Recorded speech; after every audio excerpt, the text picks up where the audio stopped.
تیسری صفت والذین هم للزکاۃ فاعلون، یہاں دونوں مفہوم لیے گئے ہیں کہ وہ زکوٰۃ ادا کرتے ہیں، جس طرح نماز قائم کرتے ہیں اسی طرح زکوٰۃ ادا کرتے ہیں. اور زیادہ واضح مفہوم یہاں وہ ہے، تمام مفسرین نے اس کی طرف اشارہ کیا ہے، وہ یہ ہے کہ زکوٰۃ کے معنی ہوتے ہیں پاکیزہ کرنا.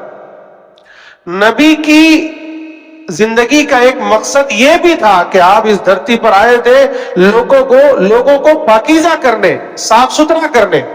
تو ایمان والوں کی شان یہ ہے، ان کی اعلیٰ ترین صفت یہ بھی ہے کہ وہ اپنے آپ کو پاکیزہ رکھتے ہیں، کفر سے پاکیزہ رکھتے ہیں، شرک سے پاکیزہ رکھتے ہیں، ریاکاری سے پاکیزہ رکھتے ہیں، بدعات سے پاکیزہ رکھتے ہیں، گناہوں سے پاکیزہ رکھتے ہیں، کینہ سے، حسد سے، بغض سے، دل کی تمام برائیوں سے اپنے آپ کو پاکیزہ رکھتے ہیں.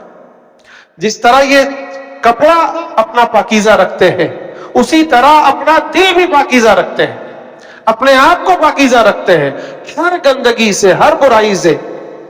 یہ ایک اعلیٰ ترین صفت ہے.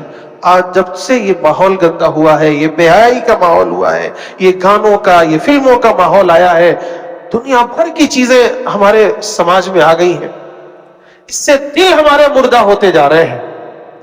اللہ کے نبی صلی اللہ علیہ وسلم نے فرمایا کہ یہ دل میں زنگ لگ جاتا ہے جس طرح لوہے پر زنگ لگتا ہے. لوگوں نے پوچھا کہ اس کی جلا کیا ہے، یعنی وہ کس چیز سے وہ زنگ دور ہوتا ہے؟ آپ نے فرمایا موت کو کثرت سے یاد کرو، اور پھر فرمایا کہ قرآن کی تلاوت خوب کرو، قرآن سے اپنا رابطہ. یہ قرآن وہ ہے جو ہر زنگ کو دور کر دیتا ہے. تو قرآن سے چمٹ جائیں.